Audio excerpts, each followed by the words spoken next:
Okay. Hi, everyone. Welcome back. For those of you who were just in the symposium, welcome again to our next keynote. And for those of you on YouTube Live, of course, welcome. Similar to before with the other keynotes, if you have questions, please send me an email. I'd like to introduce Dr. Larry Cates to introduce our keynote speaker. So Larry, if you could come up onto the stage. Thank you, Alana. It is my pleasure to introduce Dr. Colin Milner. He's the CEO of International Council of Active Aging, and he's the founder of the active aging industry in North America. Mr. Milner is also a leading authority on the health and well-being of older adults and has been recognized by the World Economic Forum as one of the most innovative and influential minds in the world of aging-related topics. An award-winning writer, Mr. Milner has authored more than 300 articles and has been published in such journals as Global Policy and the Annual Review of Gerontology and Geriatrics. He also contributed a chapter to the World Economic Forum book on global population aging, Perils or Promise. And Mr. Milner has received the CanFit Association Lifetime Achievement Award for contributions to the Canadian fitness industry. That's a great combination, healthy aging and fitness. We are very much looking forward to hearing your presentation. Thank you very much for joining us. Well, thank you very much, Larry. I'm looking forward to everything. Now, as we move forward, I will just simply share my screen with everyone so that we are able to get started, and off we go, as they say.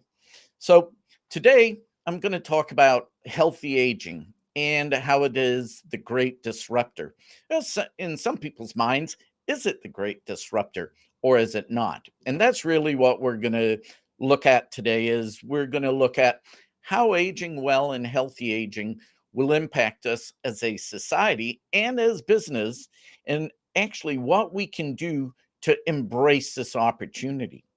And I think that's the key word right there, embrace the opportunity. For many of us, this opportunity has gone unnoticed in many ways in regards to marketing, in regards to a variety of other things that we'll talk about today.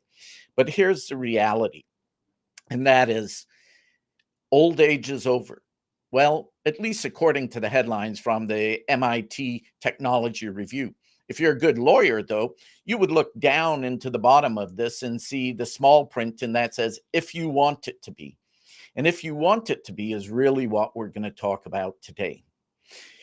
The if you want it to be are all the different things that you need to do to actually live well, age well, so that old age is pushed much later, and for many of us is over. What it needs is really a new language. So let's start with a very simple question, shall we? How will a healthier older population impact society? Well, we talked about impacting business, impacting society as a whole. Well, according to research that just came out a little while ago from Barclays, and actually it also was through Deloitte's as well, and McKinsey, and a variety of other groups that have highlighted this. If we can actually add healthier years to our middle life, we would actually be able to extend not only the opportunity to live with fewer health conditions, but there would be fewer earlier deaths. There would be expanded participation in society and in the workforce, and increased productivity. And for those of you that like the bottom line, it would impact the GDP by 12, now hang on, $12 trillion, just simply by having fewer health conditions and expanded participation. So how do we get there? That's the question. This all sounds great, doesn't it? But how many times do we hear a lot of really good things and then we can't achieve those things? Well, as it turns out, two things have to happen. One is that the greatest barrier to living better longer is right up here, and that is how we currently conceive old age.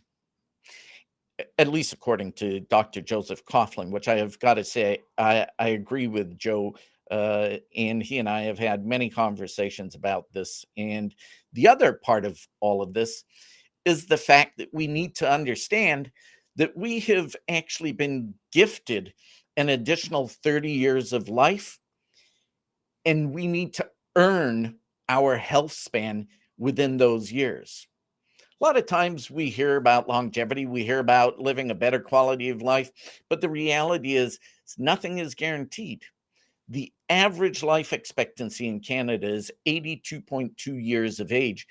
The problem is that we spend 10.9 years of that on average in ill health. And I can say I've seen that with my father, who spent the last 15 years of his life in ill health. And the last year was nothing anybody would like to actually experience.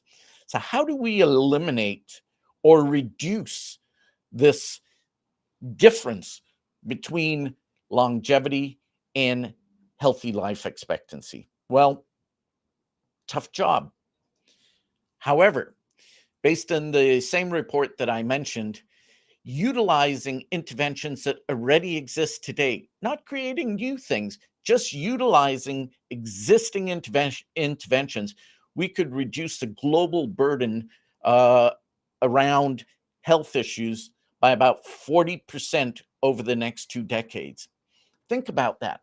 Reducing the health issues that we see day in, day out that limit our ability to live the life we want to live, and the individuals we work with to live the life they want to live, by up to 40%.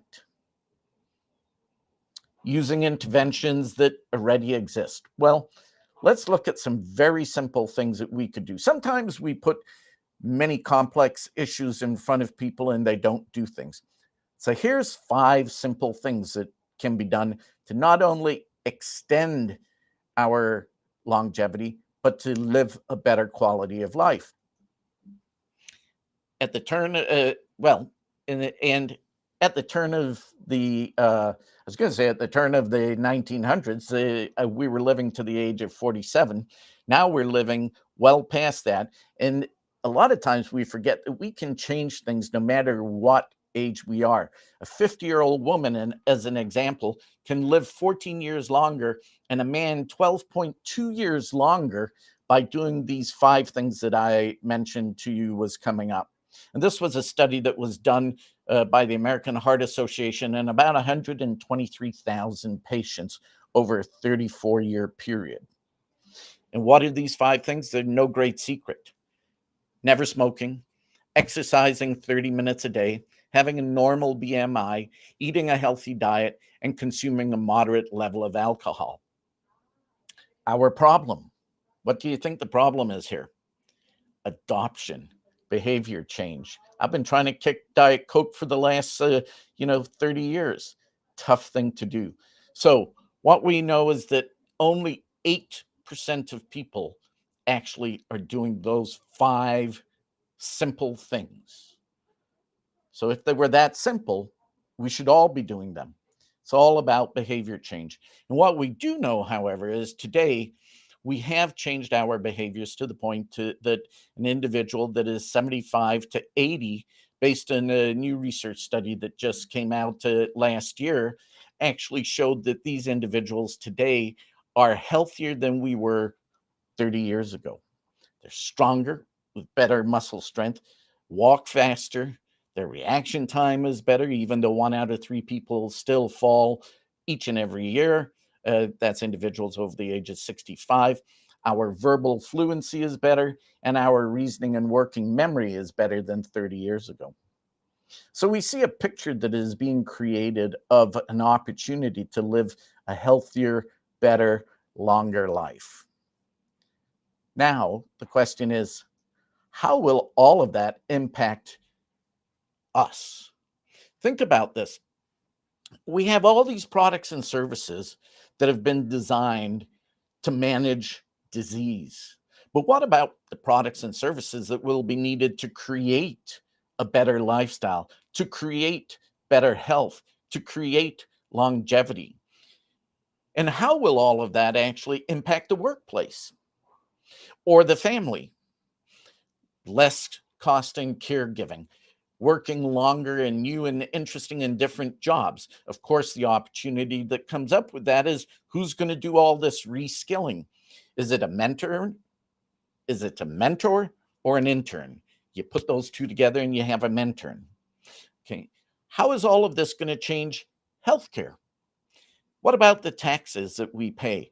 We'll be paying those taxes longer because we are working longer, which is contributing more to society, which changes perceptions of aging and the ageism that we experience day in, day out. Housing. We already see that senior living communities are shifting significantly, and I will use them as one of the examples out there. And also, the reality is that individuals 50 plus are one of the fastest growing segments of entrepreneurs. So as these entrepreneurs create these new environments and build products and services geared for them and their parents, consumerism will also continue to rise. And we'll talk about that as we move forward in the presentation. And of course, caregiving, I mentioned that it would be impacted significantly, and also our savings. So with all of that in mind, let's look at where we are and what the new models, new industries, new language, new rules, new programs, new products, new education, and the new places that are needed for us to actually move forward. So think about this for a second. As we look at all of this, there are two words that come into play here: new and more. There are more older adults who are living longer, who have more money, who are looking for more products and services that meet their needs. They're looking for new ways of doing things. So we need to change our areas of focus. We need to focus on what is relevant to them, and I say them, relevant to us. What is it? Well, let's start. This is a think tank that we did not very long ago, and we asked that exact question. And at the heart of all of that was one word: flexibility. I've been there, done that. I want to be able to have flexibility in my contracts. I want to be able to have flexibility in my lifestyle. I don't want to eat at a certain time if I'm living in a community that demands that I eat at a certain time. I want to be able to collaborate with people. I want to be able to experience personalization. I want to be empowered. I want to be integrated into the community. I want to be re-educated. I want to focus on solutions-oriented thinking as opposed to not. These are just a few of the many different things that are areas to focus on as we look at how to embrace healthy aging. So, are we ready for me and for this young lady right here? That's a simple question that each and every organization needs to ask. And then when you look at the research that comes around that, what is the research that is needed to move forward? So these are 9 principles of active aging that the International Council in Active Aging created a few years ago. And when you look at this market, and it is a market, and when you look at these individuals, and they are individuals, there's an immense opportunity for research in each and every one of these areas, and also for business in each and every one of these areas. And what we're going to do now moving forward in this conversation is to focus on these 9 areas. So let's look at number 1, populations. A lot of times we talk about the older population as everybody is the same. Well, if you're older, you do this. And that is the furthest thing from the truth. The diversity of the population is significant and requires diverse solutions. So let's look at an example of an innovative way of thinking. And for some reason, the mouse here wants to keep jumping back, and that's one of the innovations: easier, less sensitive technology. So here's the reality. We know that no two individuals age at the exact same rate or at the exact same time, and that we all age differently. So I shouldn't say at the exact same time. I should say we age differently and we age at different rates. What does that mean? That means one size fits all solutions are really a model that is not best suited for our population today, especially our older population. It was easy. You had 3 TV stations, you just blurted everything out to everybody and somebody would buy. Today, you have much more customization in your television stations. Why? Because people's interests vary. Our interest varies, our culture varies, our income level varies, our life experiences vary, our functional levels vary, our health conditions vary, and on and on. So as we move forward, we need to think about what can we do to personalize whatever services we bring to the market. So let's look at the health model to start with. According to a recent research report by Deloitte, by the year 2040, at the heart of the healthcare model, and we've been talking about this for a long time, is the person. But I want you to think about one question, and that is, if the person is truly at the center of the model, how does the current model have to change? Because currently, the person is not at the center of the model, whether we say so or not. Well, according to Deloitte's report, we would look at what is the catalyst for this change, and that is technology. Radical interoperability data will empower hyper-engaged, and I'm reading their comment here, hyper-engaged consumers to sustain well-being and receive care only, and that's the key, only in the instance where well-being fails. There's much more to the model. There's much more to what they're talking about. But of course, given the time we have today, we can't go into all of that. But think about this. How do we sustain well-being and how do we receive care, which is curved right around the individual? There's a lot more to come all around that. But what we are seeing today is the rise of well tech. Now, so we're focused on the individual and we're using well tech to support that focus. But I look at technology nowadays and I think about it and I think 30 years ago when I went to a physician's office, or even 20 years ago, or 10 years ago when I went to a physician's office, I went there because I wanted to, one, have an issue checked, but two, I would have my what? My heart rate, my blood pressure, my oxygen saturation if I needed it, all of these different things checked at the doctor's office. Today, all of these are available and many of them are utilized within our own homes, creating and supporting the focus on the individual being responsible for their own health and well-being. And as we monitor all of this seamlessly, the only time we really interact with a healthcare environment is when an issue is identified. So as an example, if I am utilizing a patch all around my glucose levels and it shows that things are changing and I need to actually speak to a doctor, the doctor will be alerted and I will now have an appointment to speak to him instead of going in when I just feel something is off. On the left-hand side of the screen, you can see is a simple ring that we can wear, by the way, that can tell you if you are dehydrated or not. Simple, but a big issue for a lot of older people. The delirium that comes from that can have catastrophic impact on people's quality of life and even life itself. So what is happening today, and we all know this, and that is that technology is becoming the core that is driving this focus on the health model being focused on the individual. But there are two words, person-centered and precision, that we need to actually keep in mind when we talk about this. And here's an example of that. Well, I got to have a little fun, so I put in, we're whooping it up. And this product is called Whoop.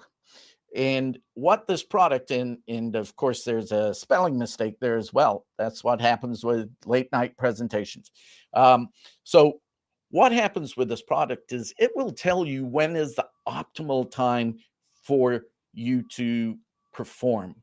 It will record your sleep. It will record how well you sleep. It will recall how often you wake up. And it will tell you in the middle of the day or at the start of the day, you should or shouldn't be performing a physical activity,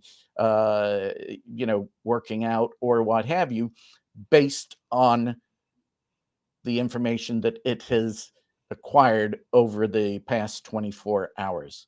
Or that you shouldn't be going at a high intensity because you are actually too tired and you may injure yourself or something else.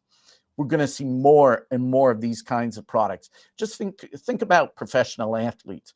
They're on the fields today and they are being monitored to come off when they are actually losing their capability to perform at the highest level. In the past, you would just look at the individual to see that.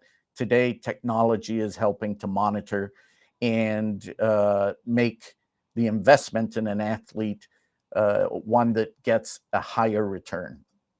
So if we're going to embrace all of this technology, the first question is, are older adults embracing it themselves? Well, our organization, the International Council in Active Aging, that is in 57 countries and has 10,000 organizations that belong to us who are focused on healthy aging, actually did a recent research study of 1,100 individuals. And we found out of these individuals that 32% of older adults, this is 65 and above, already are using wearables, and 24% actually want to use wearables. And yes, they want to use it, want to spend some money on it when they have it. Now, this isn't that far off. A couple of years ago, the research showed that about 50% of older adults were actually open to using wearables to monitor their health and well-being, if that was a reason for doing it. So what we see is that there is a market that is changing. It is willing to adapt. There's a model that is changing. It is willing to adapt. There are products and services that are coming in to fulfill that. The question is, how do we as individuals and an organization respond to this? Well, here's one response. This is from the Blue Zones. Many of you may be familiar with the Blue Zones. The Blue Zones is creating a medical and well-being center in Miami. And at the heart of that is data. So think about this. How often have you walked into a center that actually is set up like this to provide you feedback on your health and well-being? I can tell you, I have never done that. So look at all the different elements that are involved in this: activity, environment, nutrition, stress, sleep, brain activity, having a body scan, heart programs, personal coaching. All of this comes together to focus on the individual. All of the people involved in your care team, in your wellness team, are all part of this. So as our model changes, our environment that it is delivered in will also be changing, and how it's delivered will be changing. But one of the other things that will also need to change is, who are the people that are actually going to deliver these services? Where are they going to get this expertise? Are they younger? Are they older? We already have a staff shorting, or a shortage of staff right now. So where are they going to come from? How are we going to reskill individuals? Where are we going to reskill individuals? Sounds like an easy answer, doesn't it? The reality is most organizations are not reskilling older workers, as an example. And reskilling younger workers is still even at a poor level. So as we think about all of this, don't just think about the professional who is working with us, but those around us. How can we create environments that are interdependent, or that we can be interdependent on others. Now, I had the good fortune of just interviewing Carl Pillemer from Cornell on this topic, and one of the things that Carl, brought to the forefront was we are living much longer. We know that, but so are our families. So we are spending many more years connected to many, many more generations throughout our whole family circle. So how do we build interdependence? Because not only is the model going to rely on us, but on us connecting with others. I'll give you an example of that. In Japan, as an example, when you are in, I believe it was the Ministry of Health, I can't be 100% certain in that, but when individuals were out doing their Tai Chi in the morning, they actually incentivized people to connect with others. Why?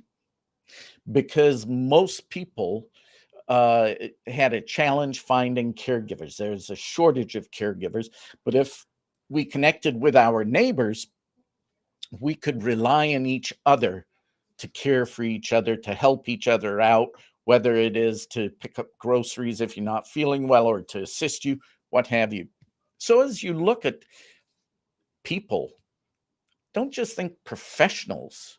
Yes, we're going to need new skills and we're going to need to understand technology better and we're going to have challenges with care and caregiving, but think about how we can embrace interdependence as a creative solution for that.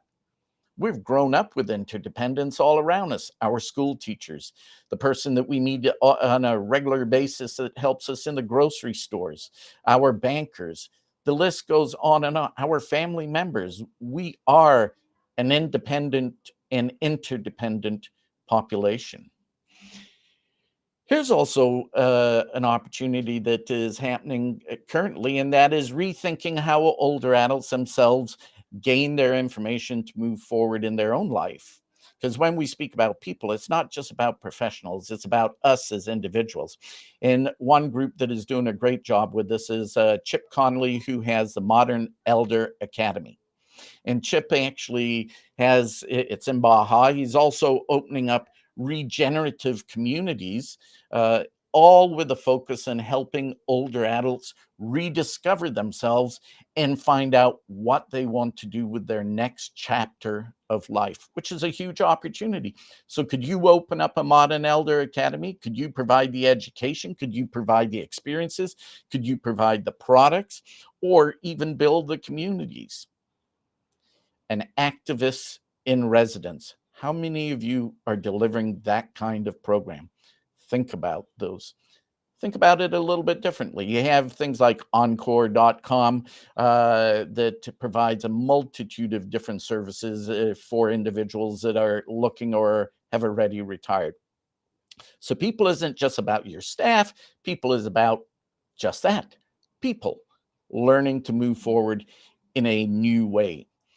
With all of this said, for us to do that, though, we need to change our perception because the reality is, and I've been doing this now for 30 years, and I hate to say it, but ageism is still at the forefront of society. And given where we are with COVID-19, it has been a sad scene to see it move even further forward. So, with all of that said, what is the impact of this ageist thinking?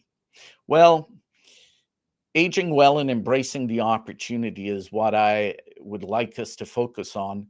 The problem is, it was found that just one that the cost of ageism in the U.S. was $63 billion just 1 year. The cost of ageism. Why? Because ageism resulted in 17.404 million cases of just 8 health conditions. Now, ageism is rampant in the workplace. Ageism is rampant in the healthcare arena. Ageism is rampant with politicians and the media. However, Sarah Harper the director at Oxford Institute in Aging, believes that we need to actually counter that by repositioning how we view and say and attach the word old, or what we attach it to as individuals. And that is that it should only be referenced when an individual is to the point that they are frail and in need of significant assistance. In between that point in time, in your 70s and 80s, we should be referred to as active adults, because that's what we are. We are actively engaged in society. We need to change ageism. We need to change our mindset, and we need to start with our language, as Joe Coughlin rightly says. Of course, in the midst of COVID-19, ageism has actually come to the forefront and also lended its or assisted in the rise of mental health issues. Prior to COVID-19, by the year 2020, which was last year, the second leading cause of death and disability was expected to be depression, according to the World Health Organization. I'm sure that we have passed that road mark, and with COVID-19, we have seen a rapid rise in mental health issues. And part of this is when somebody is telling you, you are constantly the vulnerable population. You are to be locked down. You are not to go out. Imagine that on an ongoing basis. That's not to say that we don't want to be safe. We don't want to take precautions. Language makes a difference. We also see that our perceptions of ourselves can have a significant impact. According to Dr. Becca Levy at Yale University, well, we can impact ourselves by 7.6 years we can reduce our longevity by 7.6 years if we simply have a negative perception of our aging process on average. So, what do you think about aging? What do you think about your own aging process? And if you're negative about that, you may want to change that way of thinking. And there are immense opportunities for that. Behavior change opportunities that are bound out there today. The challenge is many people aren't delivering them, and they aren't actually being effective because they are delivered in an incorrect way. So, with all of that said, if you didn't think that being negative about your own aging process was a problem, if your spouse is negative about your or if your spouse is negative about your aging problem or aging, the reality is that you are less likely to get assistance from them as you are growing older. So it's time to start in that positivity, isn't it? It's time to pivot. And to pivot, we need to move forward. We need to create a new language. We need to move from not at your age to embracing the opportunities that have been provided us today. We know we're healthier, we're living better, we have more income, but we still reference aging in the media and in many instances as a burden as opposed to an opportunity. We've been given this immense opportunity. What we do with it, well, that's in our own hands. And here's what the marketing companies that are selling clothing are doing with it. The marketing companies that are selling lipstick and makeup. Why? Because there is this huge group of people out there who, no matter what their age is, they still want to look great. And why wouldn't you? The problem is a lot of times we look at aging like we do the white shoe that you have for a diabetic foot and think that that's good enough, instead of putting some style behind it and making it look and feel better and still function the way you want it to, so that you can actually embrace it at a greater level. So with that said, maybe 3 words we should look at as we look to create this movement of healthy aging and aging well to become the next normal.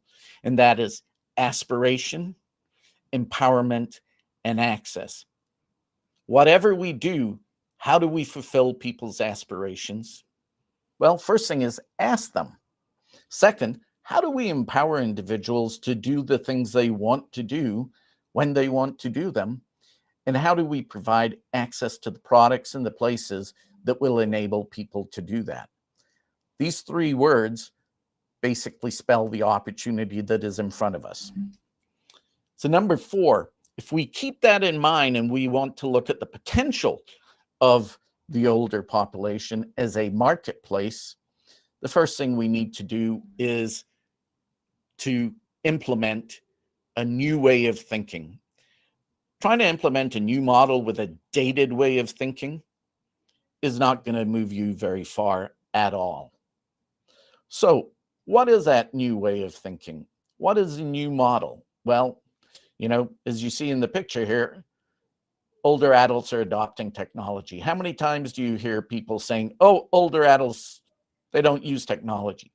Well, they're adopting technology for what they need and what they find is valuable, especially in the midst of COVID-19. So how can you embrace that and bring new and interesting products and services to them through technology? Well, the reality is no matter what you do, population aging will impact your income one way or another. It will impact all of our futures because the reality is we're all aging from the moment that we are born. So here's the opportunity when we look at the potential. And I won't belabor this point because I'm sure that pretty well almost every single one of you on this live stream event today realize the opportunity. There are over 1.6 billion people. I always like to ask the question, don't we think 1.6 billion people deserve a response, deserve the products that they need, deserve to be heard? Of course they do. And the reality is that 1 out of every 2 adults over the age of 50 is the marketplace out there. Or let me rephrase that. 1 out of every 2 individuals are 1 out of every 2 adults are individuals over the age of 50. Big difference in what I said the first time compared to that. And they spend 1 out of every $2 and they have 70% of the disposable income. So the opportunity is immense, as we all know. The problem is the lack of focus. There was a research study done not that long ago in Europe that asked companies why they weren't focused on the older market. And the simple answer was, I hadn't thought about it. Think about that. I haven't thought about it. The size, the 7 out of every $10 that could be spent, and you haven't thought about it. Maybe it's time to change. So with that said, let's think about all of these different areas. What are the solutions that we need to bring to the forefront to address just these areas? There are many other areas. It's untold opportunity, but only if you embrace it. That is why today products and services are literally not flying off the shelves, but coming to the shelves that are focused on the older population.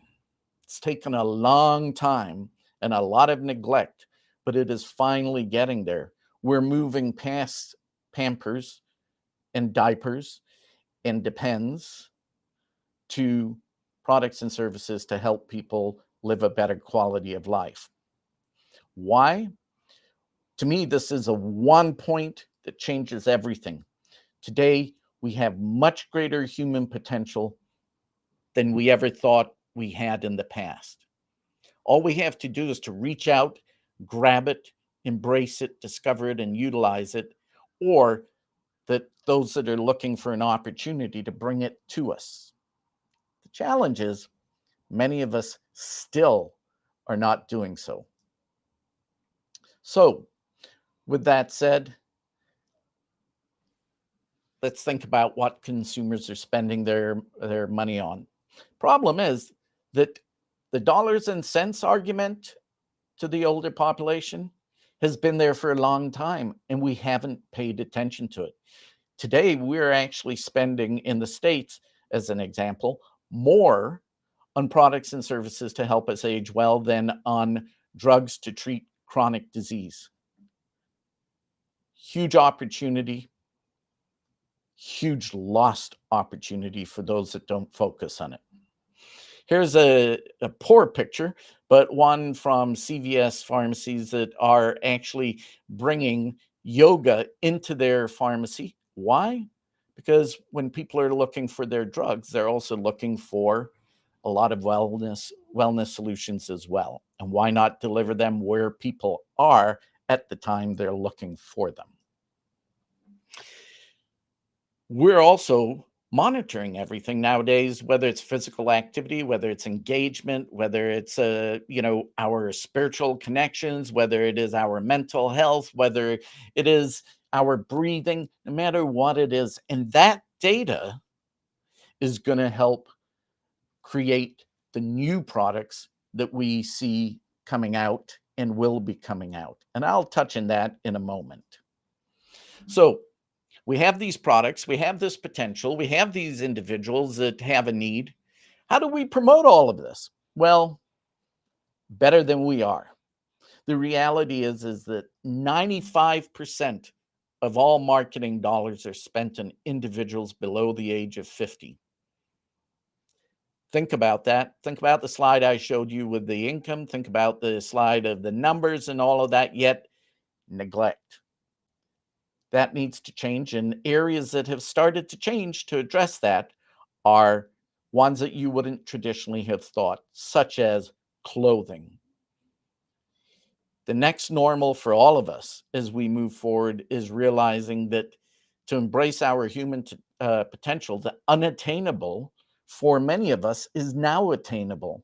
And what we once thought was just for young people, adventure travel, physical activity, sport and participating in competitive sports is now regular amongst older adults. Think about the National Senior Games that has hundreds of thousands of individuals participating in it.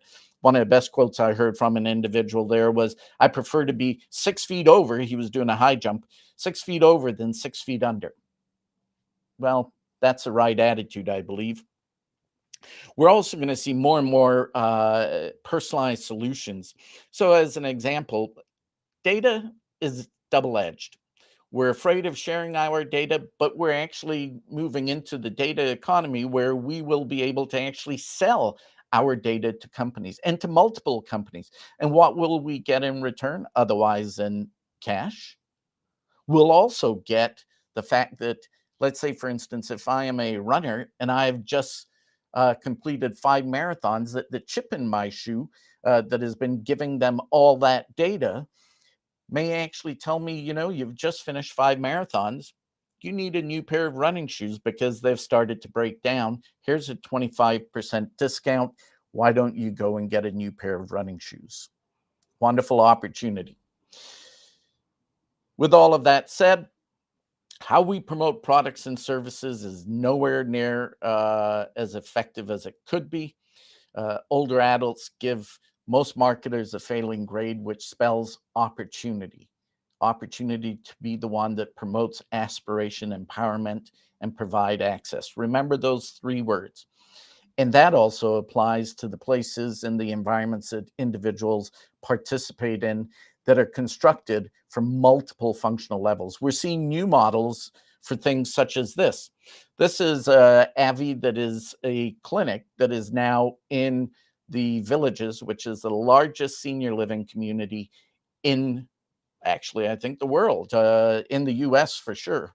And this is all hyperbaric chambers. And people are now coming in because of the research that is showing the benefits of being in a hyperbaric chamber. This is only one part of their new and innovative solution. My point in showing you this is that there is innovation that is taking place, whether we are aware of it or not. How we view things is very different than what it used to be. Okay.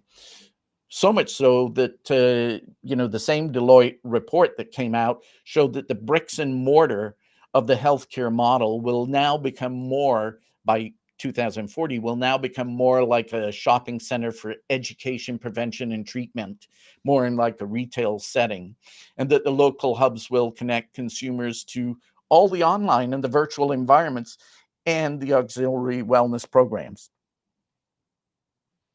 Will it, won't it? Only the future will tell, but it's an exciting shift compared to the current model that we have that is highly outdated and very ineffective when it comes to the older population, especially think about drugs and the interaction between drugs and the professional aspect of a physician actually understanding how that all comes together versus a geriatric or a geriatric physician or a gerontologist.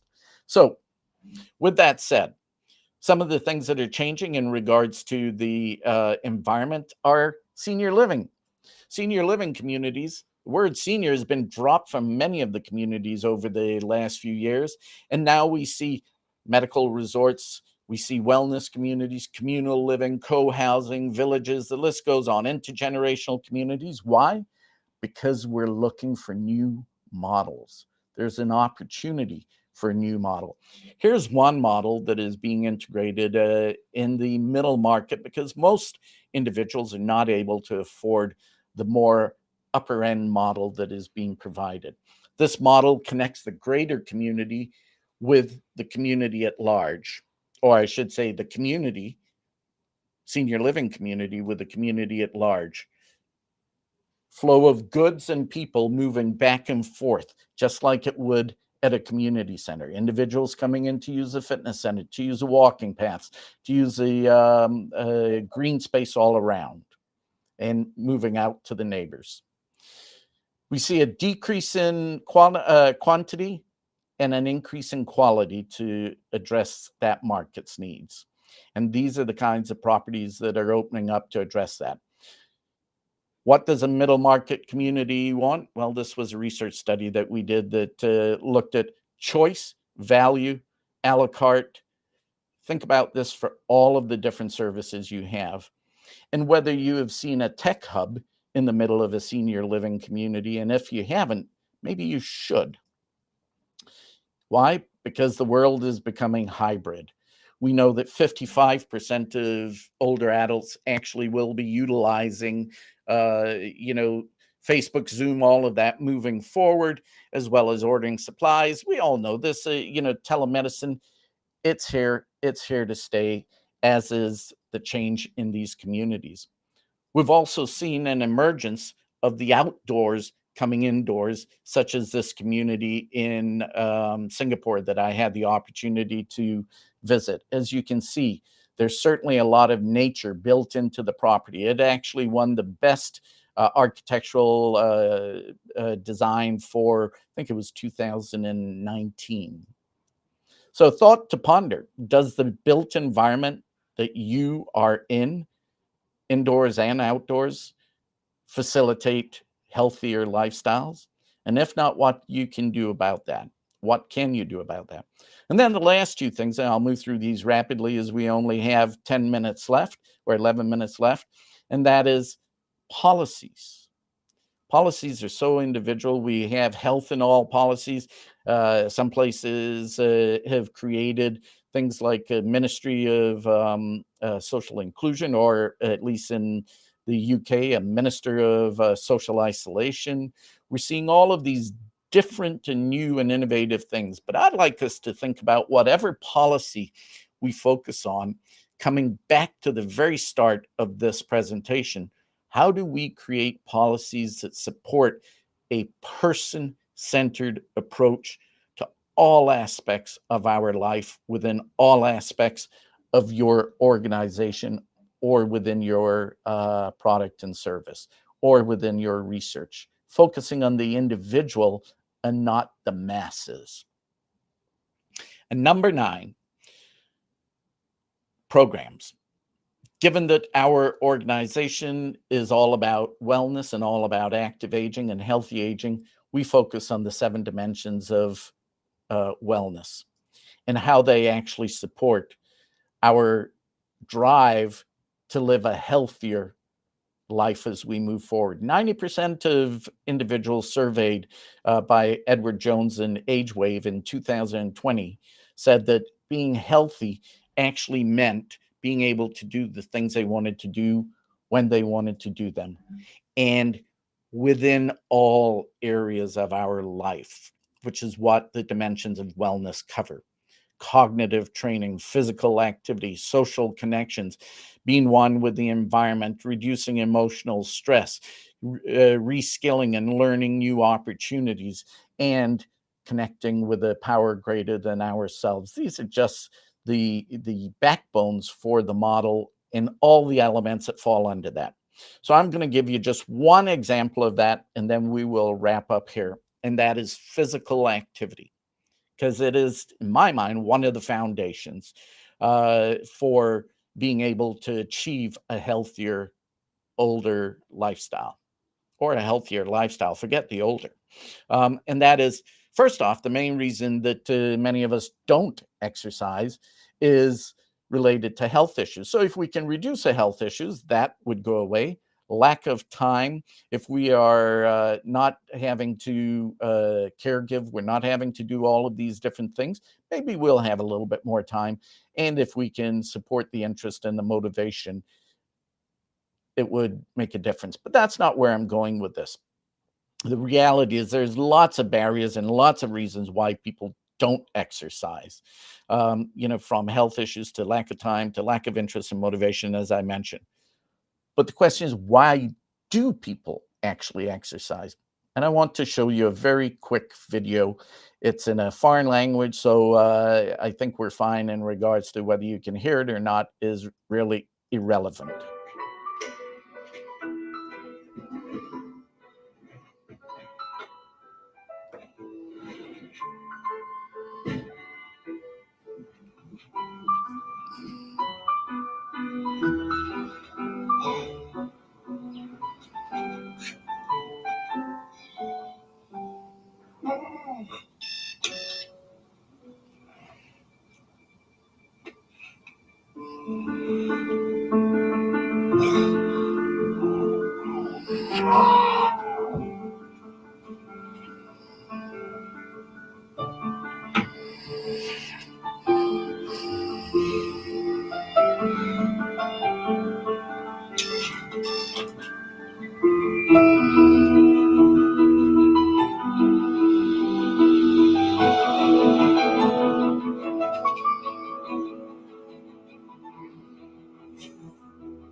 Well, we all have a reason for doing things. We all have lots of reasons for not doing things.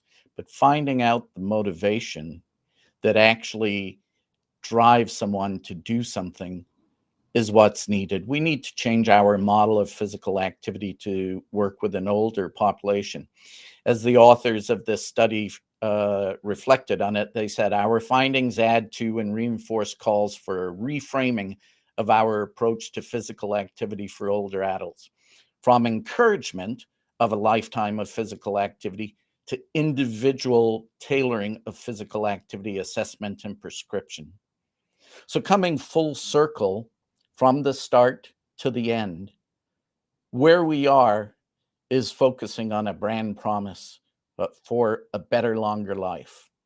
How to get there is focusing on the individual, being precise with our recommendations, being person-centered in our approach, and remembering that the way forward is all about, as Socrates said, focusing not all of our energies on the old or fighting the old, but in building the new. So with that said, I want to thank you all for actually participating in this session. I hope that you have learned some new and interesting information, and I will turn it back over to Larry and go from there. Colin, that was amazing. Thank you for taking us on quite the journey. And I open the floor for questions. People will type it into the chat, and then we can get going. So the first question is, how do we as researchers, innovators, and clinicians include older adults as partners in our work? What kind of resources, organizations could help us set up those kinds of relationships? I think, like everything, you look for organizations like us. There are lots of organizations out there, whether it's CARP in Canada, AARP, that have access to millions of older adults and have a vested interest in the research that you create. So look to partner with groups like that, or groups. There's an old saying, and that is, you always go where the food is. And so you look for where, at least I did when I was younger, and I got in a lot of trouble for it. But you go where the people are, and the people are with groups like that, with senior housing organizations, with senior centers, people who have a mass of older adults who also have a vested interest in helping them to live better, longer. Are you currently partnering with or any specific organizations on research? We haven't partnered directly. We have certainly disseminated over the last 20 years a multitude of research, and we have, worked hand in hand with a lot of different groups. But sometimes also, as an example, I'm a technical advisor in 2 areas for the World Health Organization, but I'm doing it as an individual because, sometimes global groups or national groups are very sensitive of who they actually work with, if you're for-profit, not-for-profit, and so forth. So we are a for-profit organization driven like a not-for-profit organization. Okay, I hadn't realized that aspect of it. Yes. So each of the organizations and the countries that you have each pay a fee to be part of the. Yeah, like, in Canada, you have ORCA. In Ontario, the Ontario Retirement Centers Association, and, all BCSLA and BC and so forth, that are all member-based organizations, and we are too. We have 10,000 organizations that belong to us. Oh, wow. Is there a have or have not divide for older adults? Does the idea of older adults as a market mean that we need to consider a broader range of social support for those less advantaged? Absolutely. I think, the goal is to create products and services that apply to everyone. A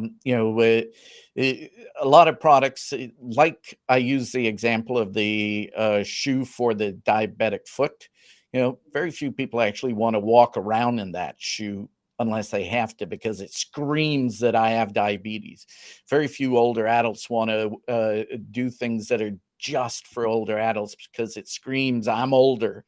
You see even retirement communities nowadays moving towards intergenerational communities, because we know that it's all about bringing people together with affluence or not, in a meaningful way, not just an overt way. Time for just one more question, because we're at the 1 o'clock time here and 8 o'clock time in Sweden. Is there one technology that you think is leading the pack that could be useful for everybody? I and, think and effective?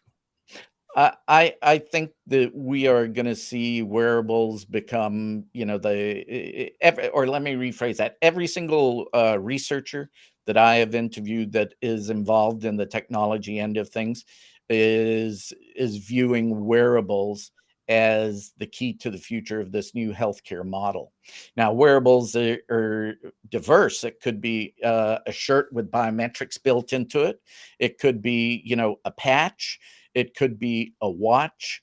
So, but the wearables, I think, are going to be where most of it is going to be found. Super.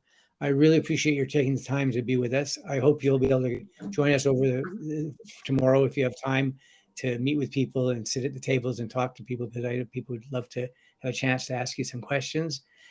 We're wrapping for today because it's 8 o'clock in Sweden, and our colleagues from Sweden have been kind enough to stick around to hear your presentation. I'm going to turn it back over to Alana just to summarize and say goodbye to everybody. And thank you again for joining us, and hopefully see you tomorrow. It's my pleasure. Thank you. Okay.